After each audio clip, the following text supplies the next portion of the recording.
violation ni sir? Ang violation niya? Walang ORCR. Walang ORCR? Anong violation niya? Section 20. Ano? Effective. Defective? Defective headlight?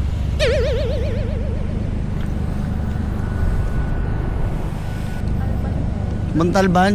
Galing po kasi kami Philippine Arena. Ah, galing kayong Philippine Arena.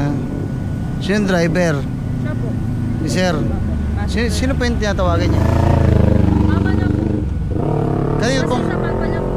Ah, sa papa niya po itong kotse. Kaya wala siyang ORCR. Hmm. Ito pa yung problem. Opo. Pero tawag niya, nakailaw na po ba yan? Opo, nakailaw. So, ang alam namin, ang alam namin, Kaya nakauna po yung ano niya, ilaw niyan. Ah, bulag. Halika. Tawag niyan, yung ORCR nasan po? Ito po yung kakasend lang sa akin. Ah, ito yung CR niya. O yung CR lang. Kasi talagang Yung OR niya. yun yung hinahanap. Yatanong ko pa din eh.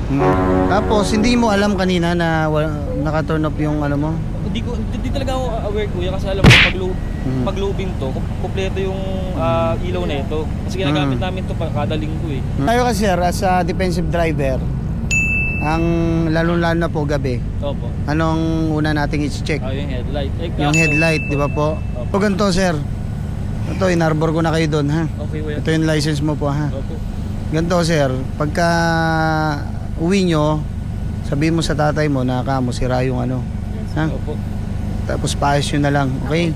Para at least, hindi man dito sa BGC, sa ibang lugar. sa ibang lugar, mangyari man, sana hindi na mangyari ulit, di ba? Siyempre for safety nyo rin yan eh. Thank you nga. Actually, thankful pa Lalo ako na kasi po, gabi, di ba? Pero thankful din po kasi Nasita niya. Hindi ko talaga ako aware eh. Mm.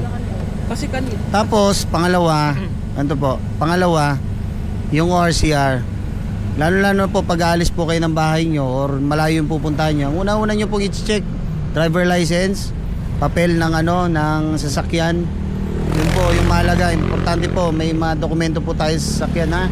Kasi po nung naglinis si dito, Okay. na pasok niya sa bahay. Kasi actually talaga nakikita ko po yun eh. Parang last month tayo. Eh di ko masyadong ginagamit. Ang tatay ko talaga gumagamit. I-remeta lang po namin yun.